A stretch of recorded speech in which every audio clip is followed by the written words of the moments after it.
अस्सलाम वालेकुम स्टूडेंट्स, आप लोगों का जो इस वीक का टॉपिक है वो है सिंगल लिंक लिस्ट पे। इसके टॉपिक के बारे में हम समझ लेते हैं कि बेसिकली टॉपिक है क्या और किस तरह से हम इसको यूज़ करेंगे और क्या इसका मेमोरी स्ट्रक्चर होगा। सबसे पहले तो हम ये देख लेते हैं कि बेसिकली लिंक लिस्ट हमने यूज़ ही क्यों करनी है। इससे पहले हम लोग काफ़ी डिफरेंट टाइप के डेटा स्ट्रक्चर जो है वो यूज़ कर चुके हैं, जिनमें कुछ एरेज टाइप डेटा स्ट्रक्चर्स है जो हम मेजरली यूज़ करते हैं ताकि हमारे पास जो है लार्जर अमाउंट ऑफ डेटा को जो है हम स्टोर करा सकें। बट अरे में जो है वो कुछ लिमिटेशंस हैं। अब वो लिमिटेशंस क्या है? एक तो ये कि साइज़ ऑफ अरे जो है वो फिक्स है। इन केस के अगर हम लोगों ने कोई न्यू वैल्यू इसमें इंसर्ट करवानी हो अपनी मेमोरी स्लॉट मेमोरी में और बेसिकली और या फिर हमने कुछ वैल्यू अगर डिलीट करवानी हो, इधर केसेस में हमारे पास जो है कुछ ना कुछ जो है वो रूम्स या तो अवेलेबल होंगे डाटा स्टोर करने के लिए, और अगर नहीं अवेलेबल होंगे तो फिर हमें अपने कंटेंट को जो है वो शिफ्ट करना पड़ेगा ताकि हमारे पास एनफ रूम हो सके, ताकि हम उसमें न्यू वैल्यू जो है वो प्लेस कर सकें। इस बात का मतलब क्या है वो हम एक एग्जांपल से समझ लेते हैं। जो मेरे पास एक एरे है आईडी के नाम से, और इस एरे में कुछ कंटेंट्स हैं जो यहाँ पे जो है वो हमने ऑलरेडी प्लेस किए हुए, और एरे का साइज जो है वो हमें नज़र आ रहा है कि एरे साइज इज 5। एज्यूम अगर हमने नई अगर वैल्यू प्लेस करवानी है 1005, सपोज हम ये कहते हैं कि हमने स्टार्ट ऑफ इंडेक्स पे करवानी है या फिर किसी और इंडेक्स पे, किसी भी इंडेक्स पे। प्रॉब्लम ये रहेगा कि एक तो ये कि इसको हमें किसी ऐसी मेमोरी लोकेशन में प्लेस करना पड़ेगा जिसका साइज जो है वो इस कंटेंट को भी प्लेस करने के लिए हो सके। लेट्स अज्यूम कि अगर इसका साइज फिक्स है तो प्रॉब्लम फिर भी ये रहेगा कि हमें इसको 0th इंडेक्स पे प्लेस करने के लिए पहले जो है तमाम कंटेंट्स को जो है वो आगे शिफ्ट करना पड़ेगा। इसको हमें एक इंडेक्स आगे शिफ्ट करना पड़ेगा, सबसे लास्ट वैल्यू को, सेकंड लास्ट को एक कंटेंट आगे शिफ्ट करना पड़ेगा, सेकंड उस थर्ड लास्ट को एक और इसी तरह से हमें इन सब को जो है वो शिफ्ट राइट करना पड़ेगा ताकि हमारे पास जो है ये स्लॉट जो है वो फ्री हो जाए जिसमें हम अपना डेटा जो है वो प्लेस करवाना चाहते हैं। एक्स्ट्रा बेसिकली हम जो है वो काम यहाँ पे कर रहे हैं, जिसका जो कि एक अलग से शिफ्टिंग अलग करवा रहे हैं एंड देन हम उसकी इंसर्शन करवा रहे हैं। सेम डिलीशन में भी हमारे पास इसी तरह से एक सिनेरियो है अरे में कि डिलीशन में भी यही प्रॉब्लम है। डिलीशन का मतलब ये है कि एज्यूम अगर इसी एग्जांपल में हम देखें कि हम किस तरह का प्रॉब्लम फेस कर सकते हैं। डिलीशन में इशू ये रहेगा कि एज्यूम अगर हमने 1050 वैल्यू को जो है अगर रिमूव करवाना है तो प्रॉब्लम ये रहेगा कि इस लॉट को हम एम्प्टी नहीं देना कर सकते। अगर हमने इसको रिमूव करवाना है तो इस स्लॉट को हम कभी भी एम्प्टी नहीं छोड़ सकते, तो हमें ये काम करवाना पड़ेगा। इससे हायर इंडेक्स पे जितनी भी वैल्यूज़ हैं उन सबको हमें एक एक इंडेक्स जो है वो पीछे शिफ्ट करना पड़ेगा, मतलब शिफ्ट राइट शिफ्ट लेफ्ट, ताकि हमारे पास जो है एम्प्टी स्लॉट एंड पे रहे, at least middle of the data जो है हमें कोई भी एम्प्टी स्लॉट जो है वो नज़र ना आए। ये एक और प्रॉब्लम है जो कि हम अरे की जो है वो डिलीशन से जो है वो रिलेट करें। विद इंसर्शन और विद डिलीशन कुछ लिमिटेशंस हैं जो कि अरे में ही हम लोग देख रहे हैं कि हमारे लिए प्रॉब्लम है। इसके अलावा जो है अगेन अरे की अगर हम बात करें तो कंसेक्टिव मेमोरी लोकेशंस है। इसका मतलब ये है कि अगर हमने कोई भी नई वैल्यू प्लेस करवानी हो तो मेमोरी जो है उसका साइज हमेशा इशू रहेगा।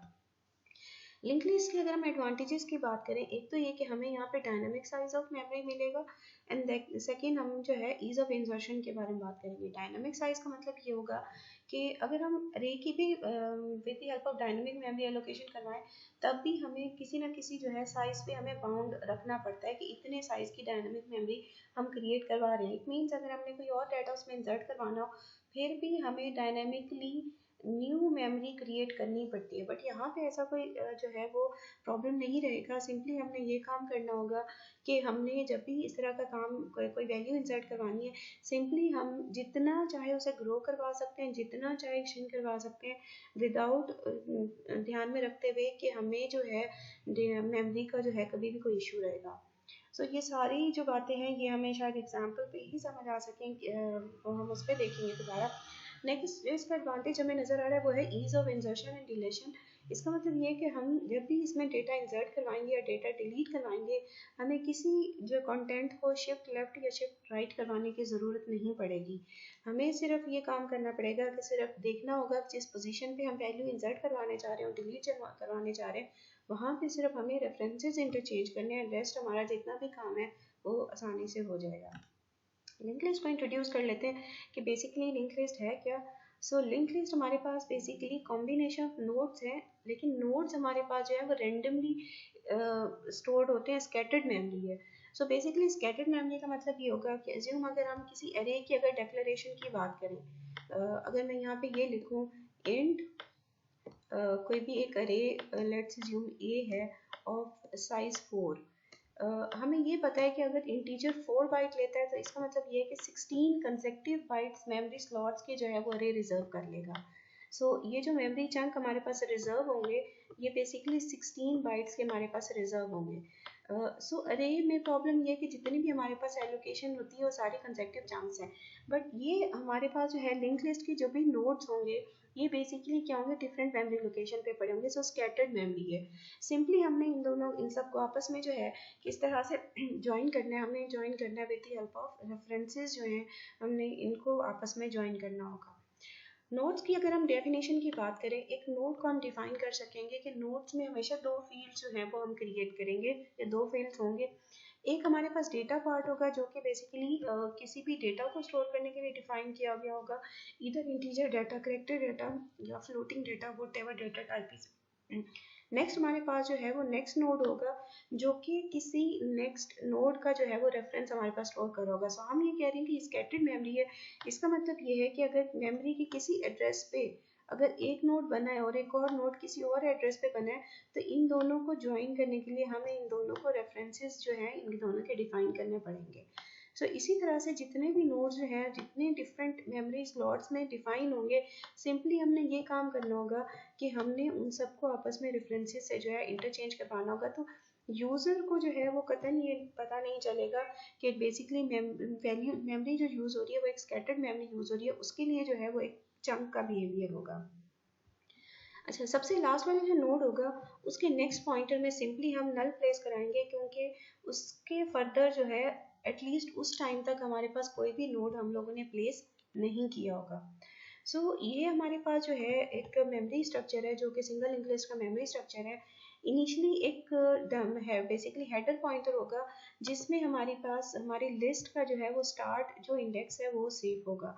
सो उस नोड का हम स्पेशल नाम देंगे जो कि एक हेड का नेम होगा। इसमें पहले नोड का जो है वो रेफरेंस होगा हमेशा। सो हमारे पास नोड जो है उसके दो ही पार्ट्स होंगे, एक डेटा पार्ट होगा और लिंक या नेक्स्ट पार्ट होगा। डेटा पार्ट में हम वैल्यू प्लेस कराएंगे, लिंक या नेक्स्ट पार्ट में हम उससे अगले नोड का रेफरेंस सेव कराएंगे।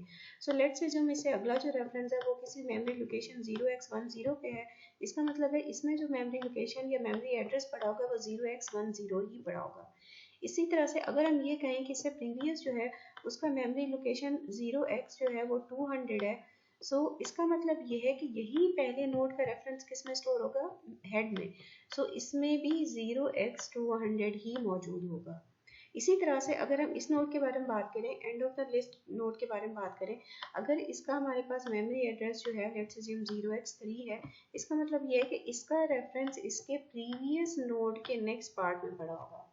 और सिंपली जो लास्ट पॉइंटर है, क्योंकि फर्दर इसके बाद कोई भी डेटा हमने यहाँ पे प्लेस नहीं कराया, सो सिंपली इसका लास्ट नोड जो है हमारे पास वो नल को पॉइंट कर रहा होगा। सो अगर हम लिंक लिस्ट की बेसिकली इम्प्लीमेंटेशन के बारे में बात करें या फिर हम ये कहें कि लिंक लिस्ट को हम रीड कहाँ से कहाँ तक करेंगे, तो हमें फिगर से नज़र ही आ रहा है कि लिंक लिस्ट को फ्रॉम हेड से नल तक हमेशा हमें रीड करना होगा ईदर केसेस में, चाहे हम डेटा इंसर्ट करवाना चाह रहे हैं या फिर स्टोर कराना चाह रहे हैं। सो लिंक लिस्ट के यूजेस के बारे में बात कर लेते हैं। एक तो ये कि हमें एक इंटीग्रस मेमोरी लोकेशन की ज़रूरत नहीं पड़ेगी। सो स्कैटर्ड मेमोरी है, इसका मतलब ये है कि हम जितना भी इसे ग्रो करवाना चाहें किसी भी मेमोरी स्लॉट पे हम मेमोरी रिजर्व करवाएं, सिंपली हमें जो है उसको लिंक लिस्ट का पार्ट बनाने के लिए जो है वो हमें उनके रेफरेंसेस जो हैं वो इंटरचेंज करने पड़ेंगे।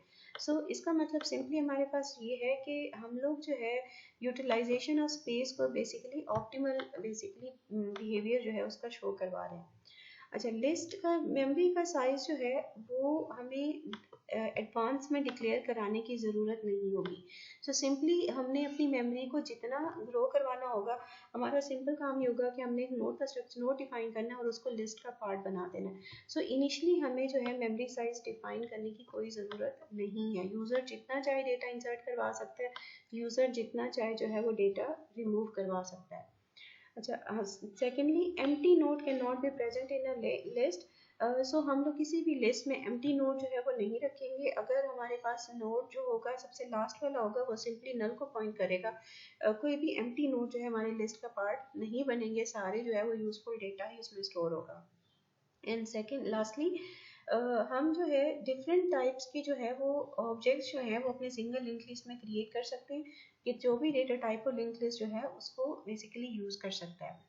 रिप्रेजेंटेशन के बारे में बात कर लेते हैं। जैसे अभी हमने थोड़ी देर पहले बात की, फर्स्ट नोड जो हमारे पास लिंक लिस्ट में क्रिएट हम करेंगे, उस फर्स्ट नोड को सिर्फ हम एक स्पेशल नाम देंगे।